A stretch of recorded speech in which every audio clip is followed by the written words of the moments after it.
welcome to my new blog post 9. And in this blog post, I'm going to discuss about the database schema. So before moving further towards like database schema, I really would like to give you a basic definition about the database schema. So when we talk about the database schema, basically database schema is the skeleton structure that basically represents the logical view of the entire database. It defines how the data is actually organized and how the relations among them are actually associated with it. So basically, it formulates all the constraints that are to be applied on the data. So the database schema defines its various entities and its relationships among them. It contains a descriptive detail of the database, and that can be depicted by means of schema diagrams. Uh, it's the database designers actually who actually design the schema to help other programmers to understand the database and try to make it useful. So when I use the database schema, I mean like there are two types of schemas when it comes to studying about the database schema. So first one is basically the physical schema.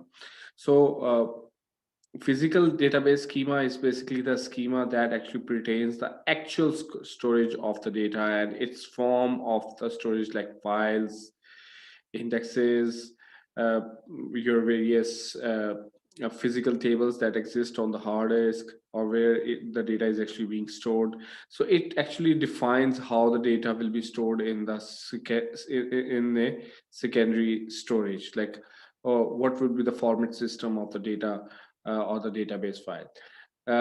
Then when we talk about the physical schema of the database, we need to talk about like what is the logical schema. So this is the basically the second type of database schema that I am talking about right now.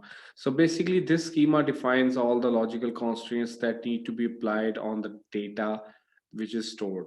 For example, a data of student is actually stored in the hard disk or in the physical schema in file structure format, but how that data would be organized. For example, the data of the student is contains the student ID, student names, student age, student address, in which class it is actually enrolled into.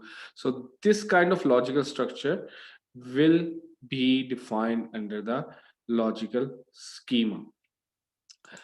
Above the logical schema, when we need to get the data, we need to talk about the views, like how that data would be read, like for how that data would be that data which is actually categorized into the various forms of logical schemas, how that data could be viewed for the database programmers or for the programmers who are going to utilize the data. So on the top of that, we will create a view of the of that logical database. It will contain your various kind of functions, SQL functions, SQL views, SQL store procedures, or things like that. Those will be the part of your view. So hopefully you will understood the concept of the database